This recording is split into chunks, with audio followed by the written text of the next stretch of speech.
विष्णु भगवान वैकुंठ में निवास करते हैं। भगवान श्री लक्ष्मी नारायण वैकुंठ में उनका निवास, और वैकुंठ में उनके पार्षद हैं। कितने पार्षद हैं? अनगिनत पार्षद हैं, उनकी कोई संख्या नहीं है।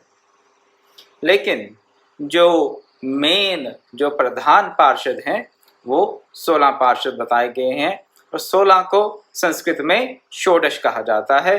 तो इन षोडश पार्षदों का, इन 16 पार्षदों की नामों का और उनका थोड़ा सा विवरण कल हमने श्रवण किया, और ये भी हमने सुना कि किस प्रकार इनके ध्यान से, अपने चित्त की वृत्ति को इनमें लगाने से हम कैसे कल्याण के भाजन बन जाते हैं।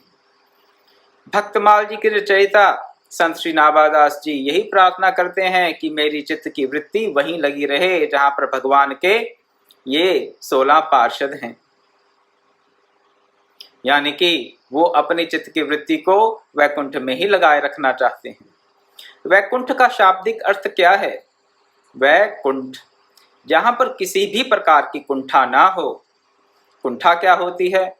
मन का विषाद, मन में किसी प्रकार का कष्ट, मानसिक रोग, मानसिक दुख, किसी भी प्रकार की मन की कुंठा हो तो हम अभी कुंठ में हैं। और जहां पर किसी भी प्रकार की कुंठा से हम ग्रस्त नहीं होते, वहां पर हम वैकुंठ में निवास कर रहे होते हैं। वैकुंठ, वह स्थान जहां पर किसी भी प्रकार की कुंठा है नहीं। तो वैकुंठ में निवास प्राप्त किया इन षोडश पार्षदों ने। कैसे किया? ये नित्य मुक्त और नित्य सिद्ध जीव सब प्रकार की कुंठाओं से रहित हैं, और इनके जीवन का एक ही क्रियाकलाप है, भगवान को प्रसन्न करना, भगवान की प्रसन्नता के लिए सेवा में तत्पर रहना, उपस्थित रहना।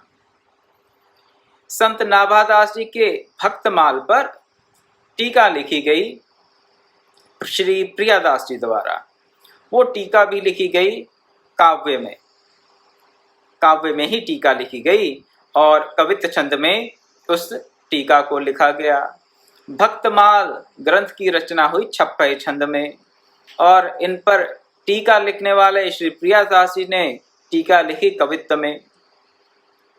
और 16 पार्षदों के बारे में श्री प्रियादास जी क्या कहते हैं, हम आज उसका श्रवण करेंगे, चिंतन मनन करेंगे, ध्यान करेंगे।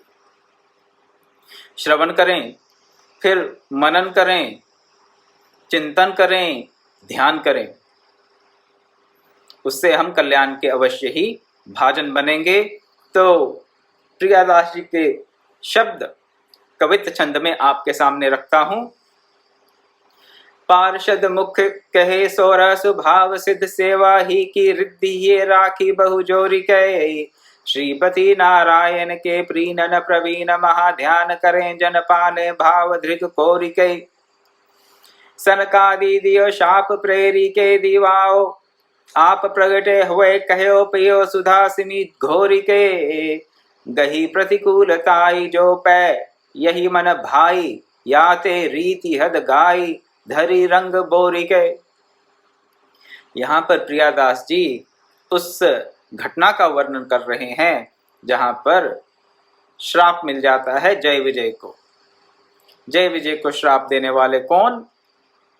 सनकादिक 12 प्रधान भक्तों में से एक सनकादिक देते हैं श्राप, जिनको कभी क्रोध आता ही नहीं, जो केवल 8-10 वर्ष के बालक की अवस्था में सदा विचरण करते रहते हैं, दिगंबर वेश में सदा विचरण करते रहते हैं 8-10 वर्ष के बालकों की अवस्था में, जिनको कभी क्रोध नहीं आता, वो वैकुंठ में आकर, कहीं और नहीं, किसी और स्थान नहीं, वैकुंठ। वैकुंठ क्या? जहां पे किसी प्रकार की कुंठा नहीं होती, अभी मैंने आपको कहा। और उस वैकुंठ में आकर सनकादिक ऋषियों को क्रोध आ जाता है। क्रोध तो बहुत बड़ी कुंठा हो गई मन की। क्रोध से ज्यादा कष्टदायक और मानसिक स्थिति और क्या हो सकती, मैं नहीं जानता। क्रोध में व्यक्ति ज्ञान ही कर जाता। वैकुंठ में भगवान श्रीमन नारायण के सन्निकट उनके धाम में सनकादिक ऋषि जो नित्य मुक्त जीव हैं, नित्य भक्त हैं, उनको क्रोध आ जाता है। अरे देखिए किसको क्रोध आ रहा है, कौन से स्थान पर क्रोध आ रहा है, क्रोध आके वो किसको शाप दे रहे हैं? जय विजय को, भगवान के द्वारपालों को, भगवान के प्रधान पार्षदों को। आप कहेंगे कि अगर वैकुंठ में किसी प्रकार की कुंठा नहीं होती तो इनको क्रोध कैसे आ गया? देखिए क्या कहते हैं यहाँ पर प्रियादास जी इस बारे में, उसकी चर्चा करते हैं। सबसे पहले तो कहते हैं कि 16 पार्षद प्रधान कहे गए हैं। पार्षद तो अनंत हैं लेकिन 16 प्रधान हैं। सब नित्य सिद्ध हैं, नित्य मुक्त हैं और इनको एक ही संपत्ति प्राप्त है। इनके पास और कोई संपत्ति नहीं, एक ही संपत्ति है इनके पास और वो अनंत मात्रा में प्राप्त है। संपत्ति एक ही है, प्रॉपर्टी इनकी एक ही है, लेकिन अनंत मात्रा में है, उसकी कोई लिमिट नहीं है, लिमिटलेस प्रॉपर्टी है। वो प्रॉपर्टी है क्या? भगवत सेवा।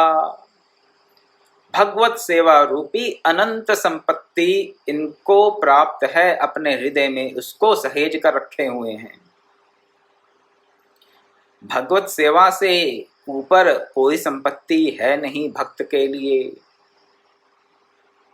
सो अनन्य जाकी असी मति नट रही हनुमंत, मैं सेवक सचराचर रूप स्वामी भगवंत। किष्किंधा कांड, श्री रामचरितमानस। भगवान राम कहते हैं कि अनन्य भक्त तो वही है जिसकी ऐसी मति हो कि मैं क्या हूँ, सेवक हूँ, और ये चराचर जगत मेरे स्वामी का रूप है।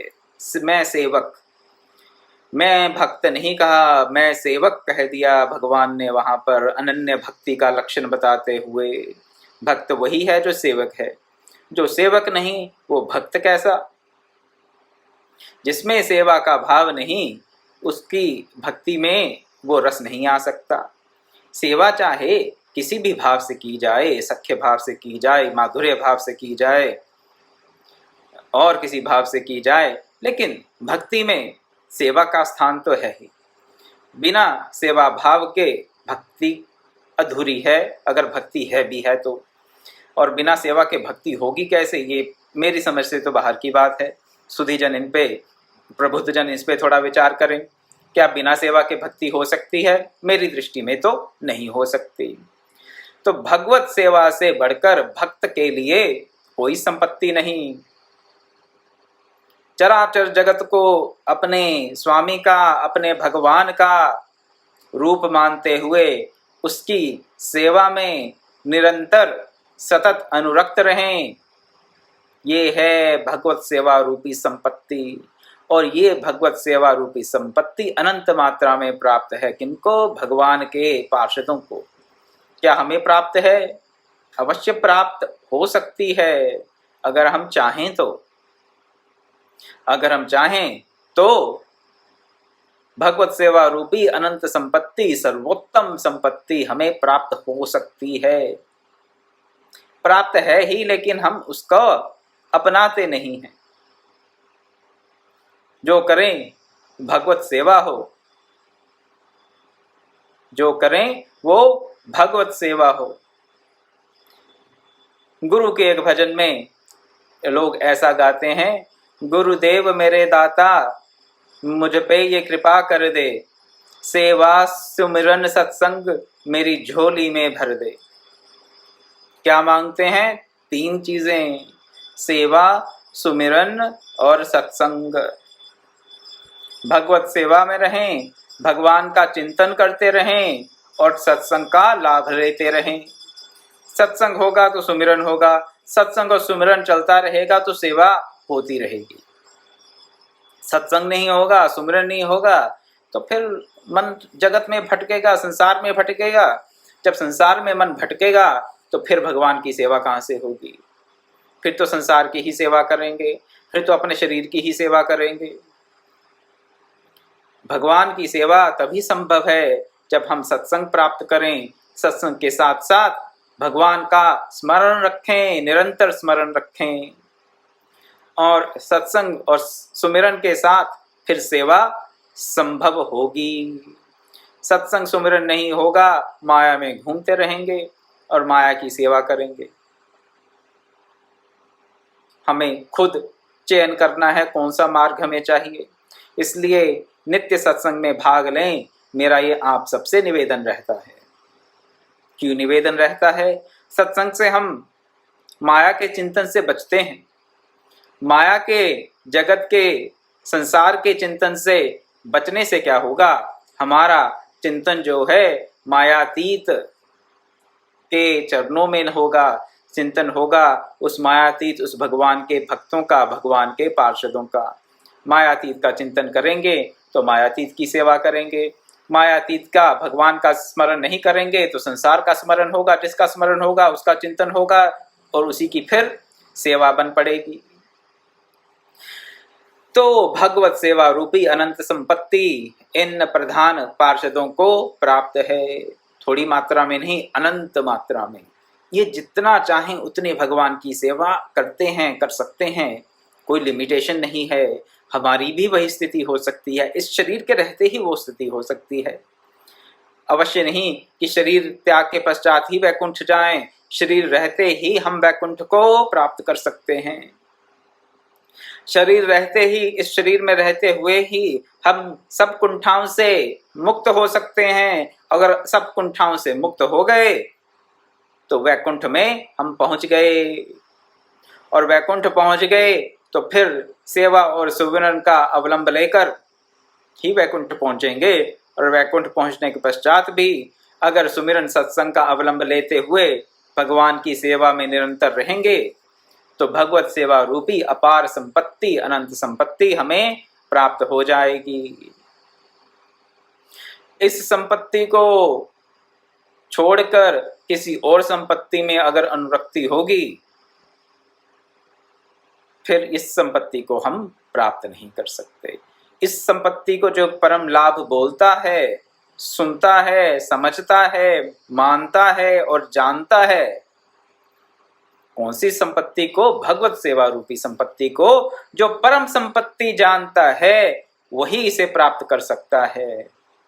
जो कहे थोड़ी भगवत सेवा कर लें, थोड़ा कुछ और संपत्ति भी अर्जित कर लें, थोड़ा इधर थोड़ा उधर, उसका कल्याण हो नहीं पाता, नहीं हो पाता कल्याण। भगवत सेवा ही परम संपत्ति है। भगवत सेवा ही हमारा प्राप्तव्य है। भगवत सेवा रूपी संपत्ति से ऊपर और कुछ नहीं। ऐसी हमारी दृढ़ निष्ठा बन जाए, और अगर ऐसी दृढ़ निष्ठा बन जाएगी तो अवश्य ही कल्याण के भाजन बनेंगे। और ऐसा मत समझिएगा कि अगर भगवत सेवा रूपी संपत्ति को ही हमने परम धन माना, भगवान की सेवा को ही अगर परम धन माना तो दरिद्री हो जाएंगे, कुछ खाने को नहीं मिलेगा, कुछ ओढ़ने को पहनने को नहीं मिलेगा। नहीं, ऐसा कुछ नहीं होगा। ये आश्वासन है मेरा क्या, भगवान के पार्षदों का भी आश्वासन है।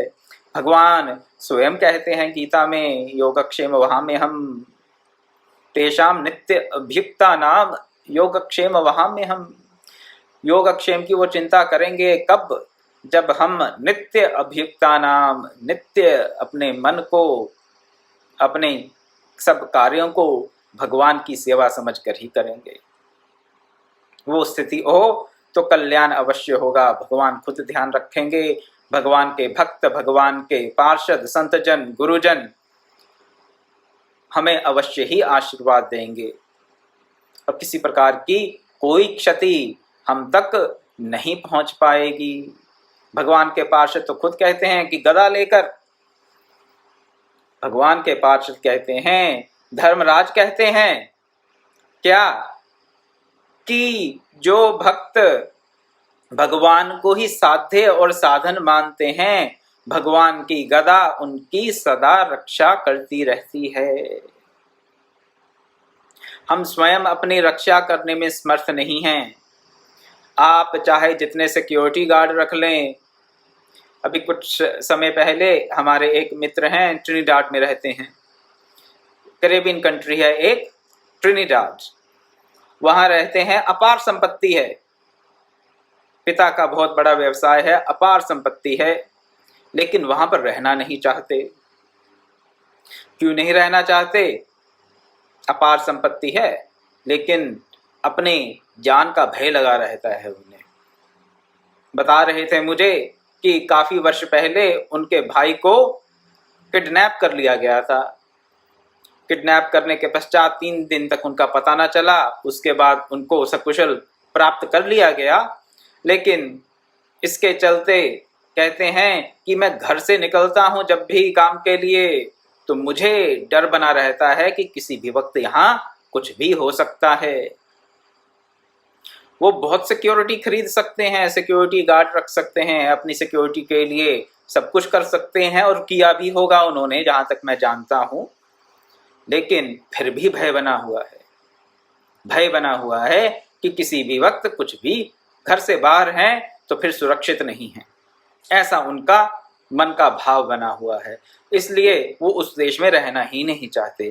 कहते यहाँ कानून व्यवस्था की स्थिति अच्छी नहीं, खास करके हम लोगों के लिए, क्योंकि हम धनवान हैं। मेरे पिता को लोग जानते हैं, बोल रहे थे कि मैं तो अपने पिता को भी मना करता हूँ कि टीवी पर मत जाया कीजिए, आप टीवी पर जाते हैं तो ये जो शरारती तत्व हैं समाज के, गुंडे लुटेरे चोर डाकू, उनकी नज़र आप पर पड़ती है और हम सब खतरे में आ जाते हैं, उनके निशाने पर आ सकते हैं। ऐसा जीवन सब कुछ प्राप्त है, अगर सांसारिक संपत्ति की दृष्टि से देखें तो उनको सब प्राप्त है, अपार धन संपदा, लेकिन अपने योग और क्षेम को वो भी सुरक्षित नहीं रख पाते, नहीं रख पाते। प्रयास करते रहते हैं और मन में भय बना रहता है, सब प्रयास करने के पश्चात भी मन में भय बना रहता है। तो मैं ये सब आपको क्यों बता रहा हूँ? ये इसलिए कि अगर हम अपना पूर्ण प्रयास कर भी लें तो हम अपने योग और क्षेम का वहन नहीं कर सकते। दूसरे की तो बात ही छोड़ दीजिए, केवल परिवार की ही बात छोड़ दीजिए, केवल अपना योग और क्षेम हम नहीं संभाल सकते। शरीर में कोई आदि व्याधि आ सकती है किसी भी वक्त, क्या कीजिएगा?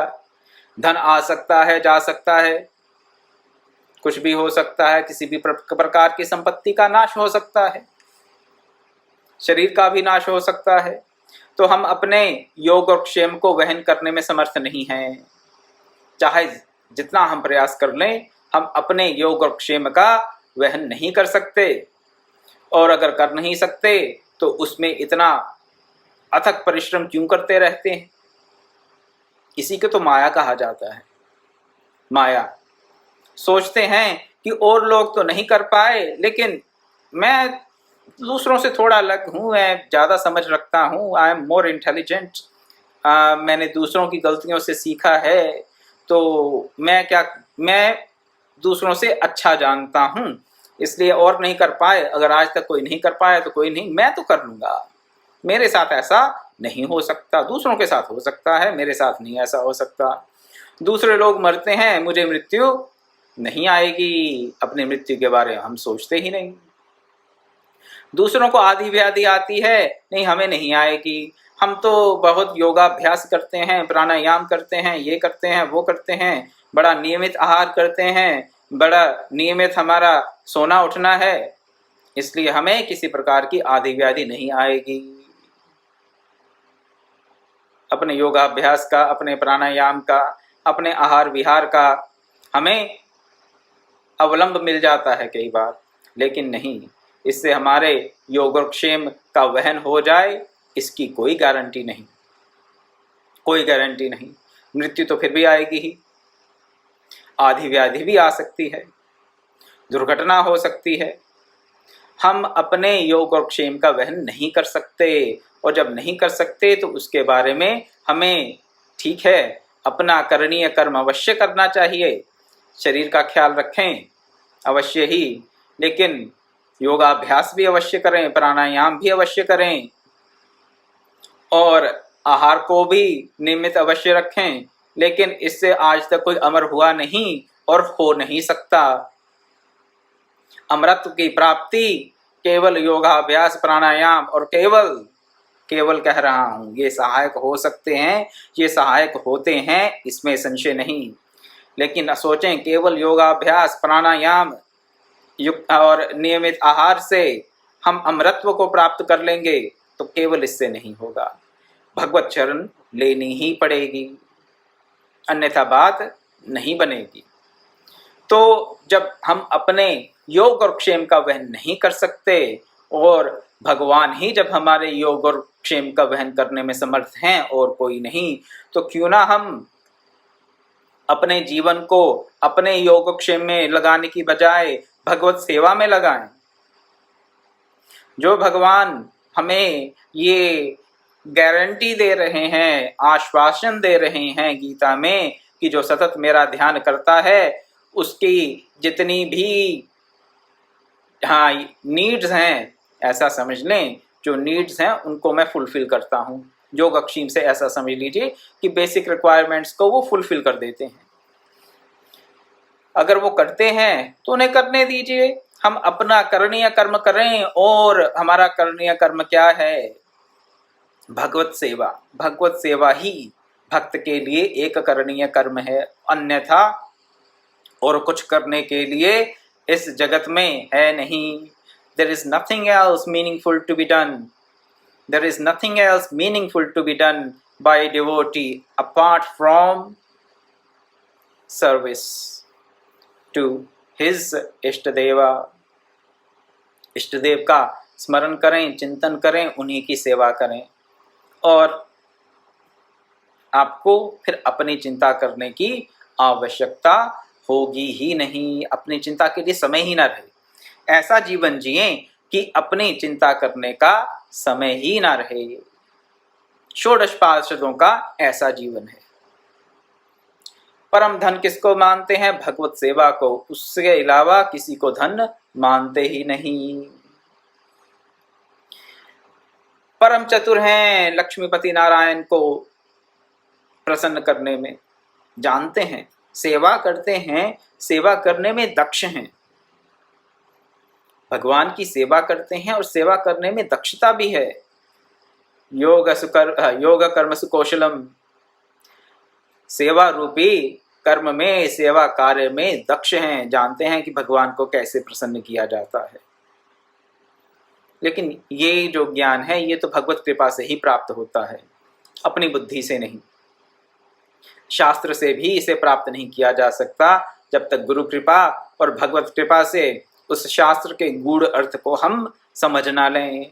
जब तक भक्ति शास्त्र के गूढ़ अर्थ को ना समझ पाएंगे हम, तब तक भगवान को सेवा से प्रसन्न करना हमारे लिए संभव नहीं।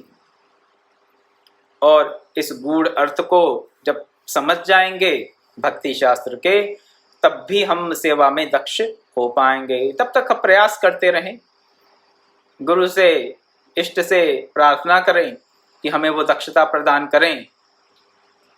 कैसी दक्षता?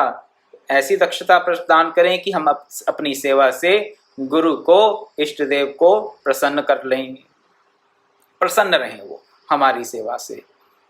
और उस प्रसन्नता से ऊपर हमारे लिए और कुछ भी प्राप्तव्य ना हो।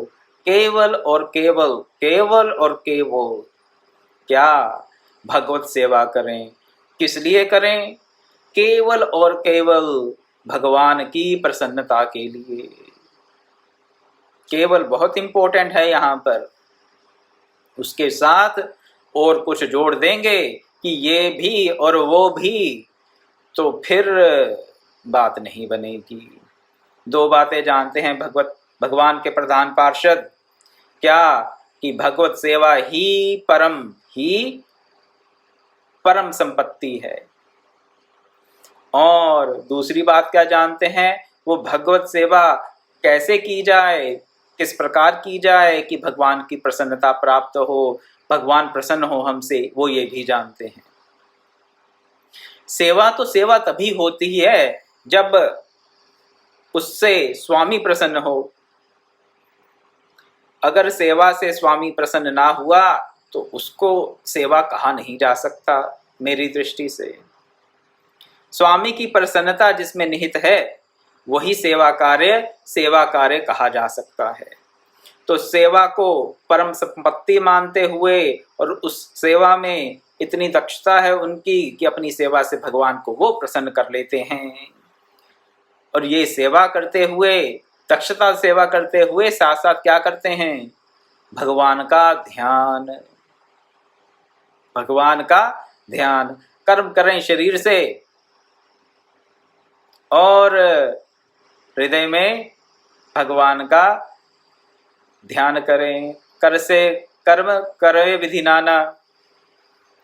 हाथ से भांति भांति के सेवा कार्य करते रहें और मन में भगवान का, अपने इष्ट देव का ध्यान होता रहे। भगवान के 16 पार्षदों से हमें ये शिक्षा मिल रही है। प्रेम भाव से पूर्ण दृष्टिकोण से भक्तों का पालन करते हैं, सिद्ध हैं, मुक्त हैं ये भगवान के पार्षद। तो भक्ति मार्ग पे चलने वाले अन्य भक्तों का ये प्रेम से, एहसान करके नहीं, प्रेम से और बड़े सुंदर भाव से भक्तों का पालन करते हैं। क्यों करते हैं? क्योंकि ये भी उनके लिए भगवत सेवा है। भगवान के भक्तों का पालन करेंगे तो भगवान अवश्य प्रसन्न होंगे। भगवान के प्रधान पार्षद ये जानते हैं, इसलिए वो भगवान के भक्तों का प्रेम पूर्वक पालन करके भगवान को प्रसन्न कर लेते हैं।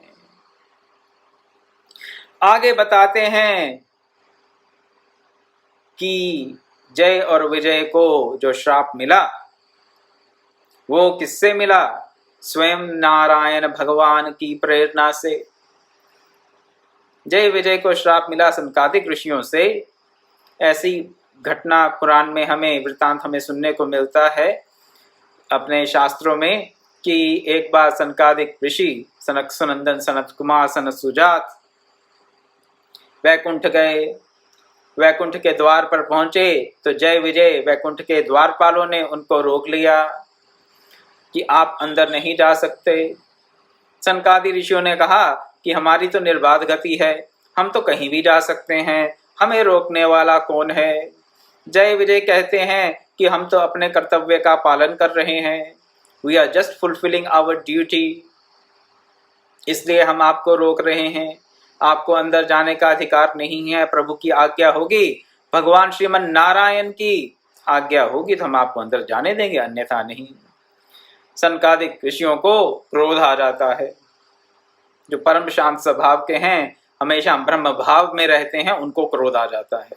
चलिए, और कहाँ क्रोध आता है? वैकुंठ के द्वार पर, जहां पर माया का प्रवेश हो नहीं सकता। वैकुंठ में माया का प्रवेश नहीं है, तो वहां पर ये त्रिगुणात्मिक माया के जो गुण हैं, जो त्रिगुणात्मिक माया के जो प्रोडक्ट हैं, परिणाम हैं, काम क्रोध लोभ, वो कहाँ वहां प्रवेश पा सकते हैं? जब कारण ही नहीं है तो वहां पर कार्य कैसे विद्यमान हो सकता है? लेकिन हुआ, वैकुंठ में क्रोध आया सनकादिक ऋषियों को, जय विजय को श्राप दे दिया। जब ये सब हो गया तो श्रीमन नारायण भगवान स्वयं वहां प्रकट हुए और कहते हैं कि मेरी ही प्रेरणा से, मेरी ही इच्छा से ये शाप हुआ। तब क्या जय विजय को डिसअपॉइंटमेंट होगी? अरे अभी हमें तो श्राप मिल गया, हमें राक्षस बनना पड़ेगा? नहीं, जय विजय को कोई डिसअपॉइंटमेंट नहीं हुई, कोई ग्लानि नहीं हुई, वो उनको किसी भी प्रकार की निराशा नहीं हुई। जय विजय को क्या हुआ, क्या कहते हैं? बड़ा सुंदर प्रसंग है ये। कहते क्या हैं जय विजय? कहते हैं कि हम इस शाप को अमृत पान के समान रुचि पूर्वक मानकर स्वीकार करते हैं। जब भगवान ने कह दिया कि ये शाप सनकादिक ऋषियों के द्वारा तो हुआ, लेकिन मेरी इच्छा से हुआ, मेरी इच्छा, भगवान ने कह दिया, मेरी इच्छा से हुआ। उसी वक्त जय विजय कहते हैं अगर आपकी इच्छा से हुआ है भगवान, तो ये शाप भी हमारे लिए अमृत के समान है। हम अमृत के समान इसको मधुर जानकर, कल्याणकारी जानकर, इसे अमृतमय जानकर इस श्राप को हम धारण करते हैं। ये आपका प्रसाद है। जहां बैठावे तिथि बैठूं, बेचे तो बिक जाऊं। मीराबाई। अगर आप चाहते हैं कि हम आपसे वैर विरोध करें, राक्षस बनकर आपसे वैर विरोध करें, अगर आप हमसे ये चाहते हैं तो हम वैसा ही करेंगे। उसी में ही हमें परमानंद की अनुभूति होगी। किस में परमानंद की अनुभूति होगी? आपके वैर विरोध से। अगर यही आपकी इच्छा है तो भगवान हम यही करेंगे। यदि आपको यही अच्छा लगता है तो अनुकूल सेवा को त्याग कर क्या करेंगे? प्रतिकूल शत्रु भाव को स्वीकार करते हैं। क्यों? किस कारण? माया की पहुंच होगी क्या बैकुंठ में? नहीं। क्या? केवल और केवल क्रीड़ा, लीला जिसे कहा जाता है, क्रीड़ा कहा जाता है। क्रीड़ा है भगवान की और भगवान के पार्षदों की। भगवान ने कहा द्वारपाल बन जाओ तो द्वारपाल बन गए। भगवान ने कहा राक्षस बन जाओ तो राक्षस बन गए। क्या अंतर पड़ता है? कोई अंतर नहीं पड़ता। एक मुक्त जीव को कोई अंतर नहीं पड़ता, एक भक्त को कोई अंतर नहीं पड़ता कि उसका भगवान से प्रेममय संबंध है या वैर का संबंध है। कोई अंतर नहीं पड़ता। संबंध भगवान से है और भगवान की इच्छा से है, बस इतना बहुत है। संबंध भगवान से है और किसकी इच्छा से है? भगवान की, अपने इष्ट देव की इच्छा से है। अब चाहे द्वारपाल का संबंध हो या वैर भाव का संबंध हो, डजंट मेक एनी डिफरेंस। संबंध भगवान से होना चाहिए और उससे क्या हो? भगवान को प्रसन्नता हो। वैर भाव करके अगर भगवान को प्रसन्नता होती है, भगवान कहते हैं कि ये मेरी इच्छा है कि तुम वैर भाव करो, तो करेंगे वैर भाव, भरपूर वैर भाव करेंगे। और एक जन्म में नहीं, दो नहीं, तीन जन्मों तक वैर भाव करेंगे। भगवान तुम्हारी इच्छा है, करेंगे, वैर करेंगे, तुम्ही से वैर करेंगे। क्यों करेंगे? देखिए, जहां पर पूर्ण प्रेम होता है वहां पर इन बातों से कोई अंतर नहीं पड़ता। जहां पर इस जगत में भी आप देखते होंगे, जहां पर प्रेम में संबंध होता है किसी के साथ, किसी मित्र के साथ, सुहृद के साथ, तो वहां पर कई बार व्यक्ति थोड़ा ऊंचा नीचा बोल लेता है, लड़ाई झगड़ा भी कर लेता है। पर प्रेम का संबंध होता है तो, लेकिन वो देखने में तो लड़ाई झगड़ा लगेगा किसी दूसरे व्यक्ति को, हो सकता है, लेकिन वो दोनों व्यक्ति जानते हैं कि वहां पर ऐसी कोई वैर विरोध वाली बात है नहीं। केवल और केवल क्या किया जा रहा है? प्रेम के संबंध के नाते वैर विरोध की क्रीड़ा की जा रही है, वैर विरोध की लीला की जा रही है, और कुछ नहीं।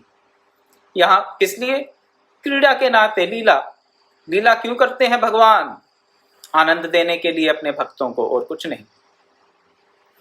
भगवान की लीला अपने भक्तों के आनंद के, उनके मुक्ति के मार्ग को प्रशस्त करने के लिए ही है, उनको भक्ति के मार्ग पर और दृढ़ता से आगे बढ़ाने के लिए है, और कुछ नहीं। भगवान की लीला हमें माया से परे ले जाती है। तो वैर करेंगे, क्यों करेंगे? भगवान चाहते हैं। किससे करेंगे? भगवान से ही करेंगे। क्यों भगवान से करेंगे? क्योंकि भगवान की इच्छा है। भगवान कहते हैं मेरी इच्छा से ये श्राप आपको प्राप्त हुआ। तो ऐसी रंगीली प्रीति की रीति को धारण करके उपासना की रीति की अंतिम सीमा को जय विजय ने प्राप्त किया। उपासना की अंतिम सीमा क्या है?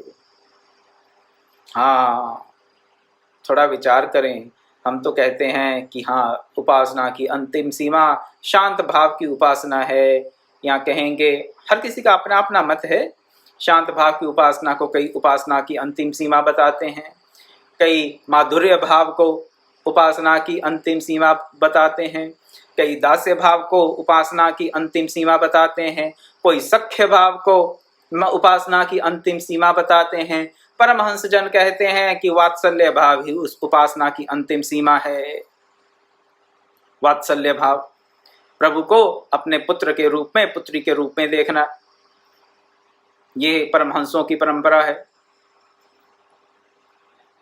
लेकिन यहाँ पर क्या कह दिया गया, इस कवित्त में प्रियादास जी ने कह दिया कि वैर भाव से प्रभु की उपासना क्या है, अंतिम सीमा कही गई है, वैर भाव से। क्यों? जिससे प्रेम में, देखिए प्रेम में संबंध स्थापित करना तो सबको रुचिकर होता है। जो हमें प्रिय लगे उसके साथ प्रेम में संबंध स्थापित कर लें, किसी भी भाव से, प्रिया प्रियतम भाव से, सख्य भाव से, फ्रेंडशिप के कनेक्शन से, पिता पुत्र के भाव से, वात्सल्य भाव से, स्वामी सेवक के भाव से, दास्य भाव से, अन्य अन्य भावों से। ये तो सब क्या है? ये तो एग्रीएबल कनेक्शन है। ये तो सबको अच्छा लगता है। कोर्डियल रिलेशंस तो सबको अच्छे लगते हैं, उसमें कौन सी बड़ी बात है? इस जगत में भी किसी से आपका संबंध अच्छा हो तो वो व्यक्ति आपको अच्छा लगता है और आप उस व्यक्ति को अच्छे लगते हो। तो इस जगत की भी रीति है, तो भगवान के साथ ऐसी रीति है तो अच्छा है। लेकिन उसमें कुछ अद्भुत क्या है? कुछ अद्भुत वाली बात नहीं है कि हमने भगवान को अपना प्रियतम मान लिया, भगवान को अपना पिता मान लिया, भगवान को अपना स्वामी मान लिया, भगवान को अपना पुत्र मान लिया। कोई बड़ी बात नहीं। बात बड़ी ये है कि भगवान की आज्ञा समझते हुए भगवान से वैर का संबंध स्थापित कर लिया, वैर का संबंध स्थापित कर लिया। इसको प्रियादास जी ने कह दिया कि ये प्रीति की रीति की अंतिम सीमा है, प्रीति की रीति की अंतिम सीमा है, उपासना की रीति की अंतिम सीमा। विचार करें कि कैसा भी भाव हो, हमारा संबंध केवल और केवल, केवल और केवल भगवान से हो। भगवान से अपने संबंध को स्थापित करें किसी भी भाव से। और वैर भाव से अगर नहीं कर पाते अभी, तो चलिए वैष्णव धर्म में जो भी मार्ग प्रशस्त किए गए हैं, भांति भांति के जो भाव बताए गए हैं वैष्णवाचार्यों ने, उनमें से किसी भी भाव को अपनाकर भगवान से संबंध तो जोड़ें। भगवान से संबंध जोड़ के क्या करें? उनकी सेवा को परम धन माने और उस सेवा में दक्षता प्राप्त करें। इतना ही। अगर आज के सत्संग से हम ये दो बातें अपने चिंतन में लेकर आए, क्या भगवान से संबंध स्थापित करें, किसका? सेवा का, कि हमें भगवान की सेवा करनी है, भगवत सेवा से परे कुछ भी नहीं। और फिर उस सेवा में हम दक्षता प्राप्त करें, दक्षता हो उस सेवा में। इन दोनों प्रार्थनाओं को श्री चरणों में, भगवत चरणों में, गुरु चरणों में रखता हुआ और आप सबके मंगल की कामना करता हुआ मैं अपनी वाणी को आज यही विराम देता हूँ। कल मिलेंगे तो भगवान के पार्षदों का स्वरूप कैसा होता है, भगवान के पार्षदों का स्वरूप कैसा बताया गया वैकुंठ में, उसकी चर्चा करेंगे। ओम पूर्णमदः पूर्णमिदं पूर्णात् पूर्णमुदच्यते पूर्णस्य पूर्णमादाय पूर्णमेवावशिष्यते। ओम शांति शांति शांति। हरि ओम तत्सत्।